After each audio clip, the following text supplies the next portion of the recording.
और आज हम बात करने वाले हैं चोलामंडलम इन्वेस्टमेंट फाइनेंस कंपनी की।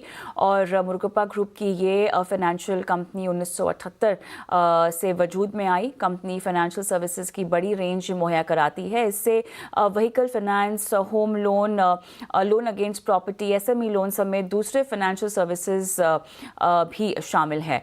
और चलिए इसी पर हम आज विस्तार से बातचीत करेंगे। हमारा फोकस भी होगा और हमारे साथ ख़ास मेहमान भी जुड़ेंगे जो कि तमाम सवालों के जवाब देंगे और अपने तमाम पहलुओं को जो है हमारे सामने रखेंगे। मेरे साथ रविंद्र कुमार कुंडू जो कि एमडी सीईओ है चोलामंडलम इन्वेस्टमेंट के, जुड़ गए हैं। और आपका बहुत बहुत स्वागत है हमारी इस बेहद खास पेशकश में। आज समय रहते विस्तार से बातचीत होगी हर पैमाने पर, हर पैरामीटर पर। और रविंद्र जी, पहला सवाल तो मैं इम्पैक्ट ऑफ रेट कट का ही पूछना चाहती हूँ जो क्रेडिट ग्रोथ पर अब आप फैक्टर इन कर रहे हैं। क्या माहौल है? नमस्कार कविता जी एंड आपके सारे दर्शकों को मेरा नमस्कार।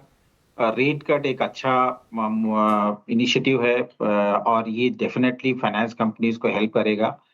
चोलामंडलम के लिए रेट कट का जो बेनिफिट है वो तभी आएगा जब बैंक के एमसीएलआर रेट्स भी कम होंगे। तो रेट कट पिछले 4-5-6 महीने के अंदर में 1% कम हो चुका है, लेकिन इसका जो टोटल बेनिफिट है हमारे रिटर्न ऑन टोटल एसेट रोटा पे, वो आते-आते टाइम लगेगा। जहाँ तक टाइमिंग की बात है, Q3 से आपका इसका बेनिफिट ज़्यादा अच्छे से दिखने मिल जाएगा। पूरे साल भर के लिए हम ऐसा सोचते हैं कि आशा करते हैं कि कम से कम 15 बेसिस पॉइंट इसका बेनिफिट इस साल आएगा एंड फिर बाकी जो थोड़ा बहुत बच जाता है बेनिफिट, वो अगले साल भी आएगा।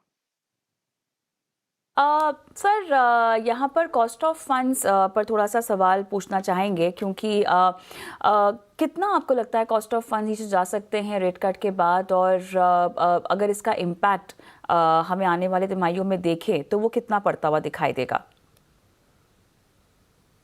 मार्जिनल बुक में रेट कट का जो प्रभाव है वो ज्यादा दिखता है, लेकिन जब हम उसको पूरे बुक में देखते हैं, जैसे कि आप जानते हैं चोलामंडलम का टोटल एसेट है करीब 2 लाख करोड़ करोड़ के पास है।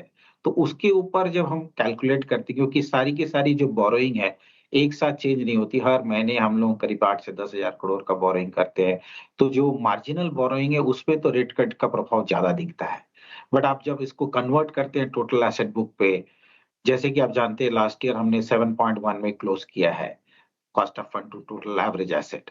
तो वहां से ये जो है कम से कम मिनिमम 15 बेसिस पॉइंट तो कम हो ही जाएगा पूरे साल भर के लिए। और अगर मान लीजिए कि हम अच्छे से नेगोशिएट करते हैं और रेट कट का जो मुहिम है जो बैंक की तरफ से आना है, एमसीएलआर अगर वो पहले कम कर देते हैं तो उससे थोड़ा इंप्रूवमेंट और ज्यादा आ सकता है।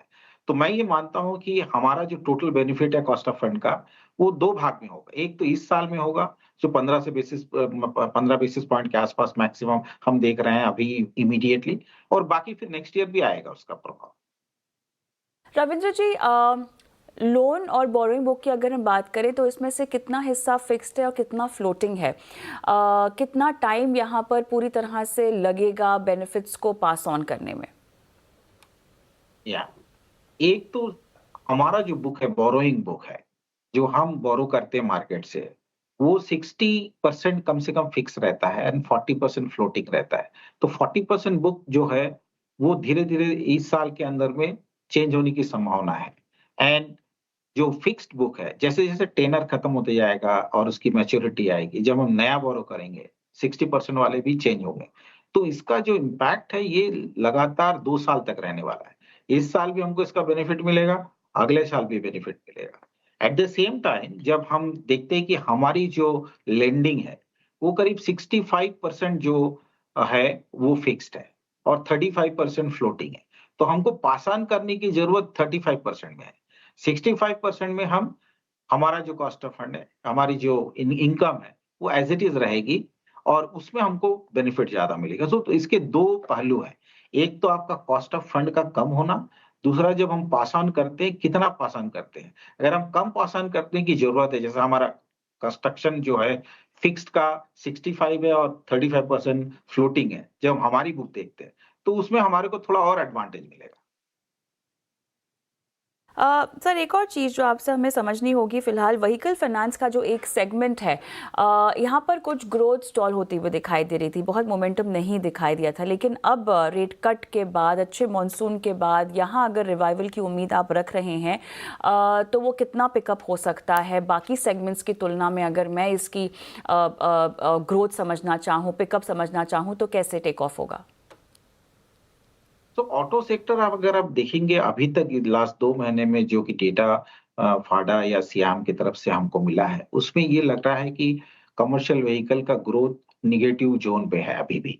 कार्स भी ग्रो नहीं कर रही है, टू व्हीलर थोड़ा ग्रो किया है, स्मॉल कमर्शियल व्हीकल 5% के ऊपर ग्रोथ है, ट्रैक्टर का भी ग्रोथ 5% के नीचे है, कंस्ट्रक्शन इक्विपमेंट भी डाउन है। तो सारे प्रोडक्ट इंक्लूडिंग थ्री व्हीलर अभी अच्छे से ग्रो नहीं कर रहे हैं। इसका मतलब ये है कि ग्रोथ की संभावना तो है because of the monsoon, but immediately growth दिखाई नहीं देता। तो सारी की सारी जो एक्सपेक्टेशन है वो प्री अब मानसून के ऊपर है। जैसा आप जानते हैं कि मानसून जल्दी आ चुका है और इस बार मानसून नॉर्मल से अच्छा होने वाला है। तो ऑब्वियसली सेकंड हाल्फ में हम लोग देखेंगे कि ये जो व्हीकल फाइनेंस का जो ग्रोथ है, वो ज़्यादा दिखेगा। But at the same time Chola का जो डिस्ट्रीब्यूशन नेटवर्क है, वो ग्रामीण अंचलों में ज़्यादा है। वहाँ पर डिमांड है। तो इवन आफ्टर मार्केट थोड़ा स्लो दिख रहा है, हमें ऐसा लगता है कि हमारा जो एसेट ग्रोथ है व्हीकल फाइनेंस का, even in the initial quarter 18 to 18% तो रहेगा। और अगर मानसून बहुत अच्छा हुआ सेकंड हाफ में और ग्रोथ पिकअप करता है, तो फिर वहां से हम फिर आगे बढ़ाने का ग्रोथ को देखेंगे। रविंद्र जी, यहाँ पर गोल्ड और सिल्वर के अगेंस्ट जो लेंडिंग रूल्स हैं, डायरेक्शंस जो हैं, वो नोटिफाइड किए गए हैं आरबीआई की तरफ से। अब किस तरह से हम देख रहे हैं कंपनी गोल्ड लोन बिजनेस में जब कदम रख रही है, ये किस तरह से अब नियमों के को ध्यान में रखते हुए आप आगे बढ़ेंगे? हम एमएसएमई सेगमेंट्स की यहाँ बात कर रहे हैं। किस तरह से आपको लगता है कि डिलिंक्वेंसीज यहाँ पर इस सेगमेंट में बढ़ते हुए भी दिखाई दे रहे हैं? नया सेगमेंट आप अगर एंटर कर रहे हैं तो उसको लेकर किस तरह से योजना और पारदर्शिता रखी जा रही है? तो एक बात अच्छी है कि हम गोल्ड लोन जब स्टार्ट कर रहे हैं तभी जो है ये पॉलिसी आ चुकी है और इसमें टाइम दिया गया है कि अगले फाइनेंशियल ईयर से इसको इम्प्लीमेंट करना है। तो हमारे लिए कुछ कोई प्रॉब्लम नहीं है इसको एज़ इट इज़ इम्प्लीमेंट करने के लिए। दूसरी बात इंडस्ट्री के लिए गोल्ड लोन का जो पॉलिसी आया है वो बहुत ही फेवरेबल है। जो मेजर मेजर जो बिज़नेस होता है वो 2.5 लाख 2.5 लाख के नीचे के एलटीवी के 2.5 लाख के लोन वाले नीचे ही होता है। 75% ऑफ बिज़नेस जो है गोल्ड लोन का 2.5 लाख के नीचे के लोन टिकट साइज़ के अंडर पे होता है, जहाँ पर 85% तक एलटीवी का प्रावधान आरबीआई ने क्रिएट किया है और जिसके अंदर कोई प्रॉब्लम नहीं है, चाहे वो पुराने गोल्ड लोन कंपनीज़ हो, चाहे नए गोल्ड लोन कंपनीज़ हो। जहाँ तक बात है कि 2.5 लाख के ऊपर का, जहाँ पर अभी फ़िलहाल हमारा कोई फ़ोकस है नहीं, क्योंकि नई कंपनी है, नया डिवीज़न है, हम रिटेल में फ़ोकस करेंगे और हमारा पूरा जो सिस्टम है, वो नया बन रहा है, उसमें इम्प्लीमेंटेशन बहुत बहुत ईज़ी है। तो gold loan implementation point of view से, कंप्लायंस के पॉइंट ऑफ व्यू से, गवर्नेंस के पॉइंट ऑफ व्यू से, हम लोग डे 1 से ज़्यादा कंप्लायंट रहेंगे एज़ कम्पेयर टू पुराने जो गोल्ड लोन कंपनीज़ है। जहाँ तक बात है गोल्ड लोन की पॉलिसी का, ये फ़ेवरेबल है बोथ इंडस्ट्री और हमारे लिए भी। अदर प्रोडक्ट लाइन जहाँ पर हम नए बिज़नेसेस चालू किए हैं, जैसे कि एमएसएमई है और दूसरा सिक्योर्ड बिज़नेस लोन, छोटे कैटेगरी के बिज़नेस लोन हम दे रहे हैं। ये दोनों भी कैटेगरी के बिज़नेसेस बेस्ड ऑन मॉर्टगेज, जहाँ पर प्रॉपर्टी लेते हैं, मॉर्टगेज करते हैं और उनको वर्किंग कैपिटल देते हैं और वो जो मर्चेंट है, चाहे वो छोटे मर्चेंट हो, मीडियम साइज़ के मर्चेंट हो, लार्ज मर्चेंट हो, सारे मर्चेंट को हम लोन उनके कैश फ्लो असेसमेंट के बेस में उनको वर्किंग कैपिटल देते हैं। तो अगर अंडरराइटिंग अच्छा है, तो डिफ़ॉल्ट कम है। दूसरा, अगर मान लीजिए किसी केस में डिफ़ॉल्ट भी है, तो ये बैक्ड बाय कोलैटरल है, जहाँ पर एसेट ब रखा हुआ है और रिकवरी आराम से हो सकती है। ये अनसिक्योर्ड लेंडिंग तो है नहीं, जहाँ पर आपको कोई प्रॉब्लम आने वाली है और दूसरा एप्रिशिएटिंग एसेट है।